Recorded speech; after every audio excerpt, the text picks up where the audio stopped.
5-day racial equity challenge, day 1. Okay, first things first, we're going to ground ourselves. Remember our definition. Racial equity is proportional fairness that takes into consideration the cultural and historic realities that have beset people of color as distinct from all other people and works to remedy the same.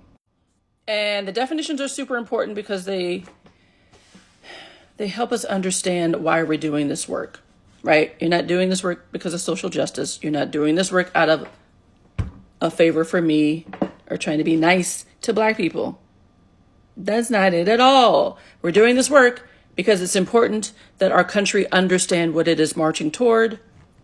The demographic majority will be Blacker and browner. We might as well make sure that they are fully human, regarded as fully human.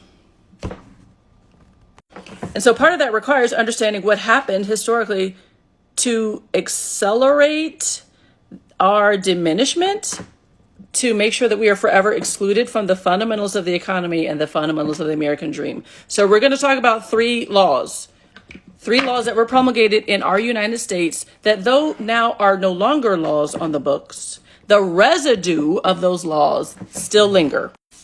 Law number 1, glasses on so I can read. The Social Security Act of 1935. Social Security Act of 1935. Read as follows. This act excluded farm workers and domestic workers who were predominantly Black from receiving old age and unemployment insurance. Although Social Security was meant to help those affected by the Great Depression, Black and white people suffered under the Great Depression, y'all. African Americans were twice as likely as average American families to face hunger during this time. 65% of African Americans were eligible to receive Social Security, but didn't. The second law, DOS.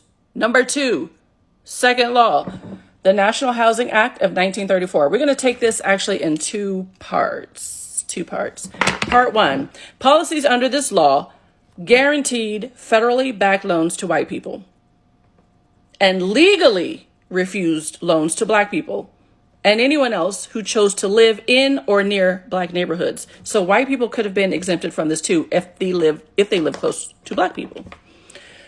This practice, known as redlining, targeted entire Black neighborhoods and identified them as grade D. This made it nearly impossible for appraisers in the private sector to do business in Black neighborhoods because all of the residents were considered bad credit risks. All of the residents. Okay, and our last and final law that we're going to dissect today is the same law, but just another part of it. So the National Housing Act of 1934, Part 2, since the legislation prevented Black people from receiving federally backed home mortgages, white people usually purchased homes in Black neighborhoods and then sold housing contracts to Black people who wanted to become homeowners. What? Often for 2 or 3 times the amount of the mortgage. These contracts guaranteed Black families the right to their home only after all payments were complete and satisfied. Missing even one payment or being late even on one payment could result in that Black family losing their house immediately. Okay, ladies, so these are 3 of many laws that have been on the books for a very long time. And I'm hoping you can understand the residual impact, economic impact, the evisceration on Black wealth, on Black economic mobility, on Black people being able to attain and realize mobility in general in terms of how we move through our careers, move through our lives, the value that's assigned to when and where we land, when and where we live. So when we think about redlining, I want you to understand actually the history of redlining, what exactly has happened, what happened then, and what continues to happen today. So these 3 laws, not 6, these 3 laws, I want you to keep re-watching this video and understanding how to talk about them, Practice talking about them today with your friends and your family. Hey, did you know anything about the Social Security Act of 1934 that actually black and brown people were not at all allowed to be a part of it? Hey, I know you heard about redlining, but you do understand what exactly that means in terms of what's now left over for them to have to manage?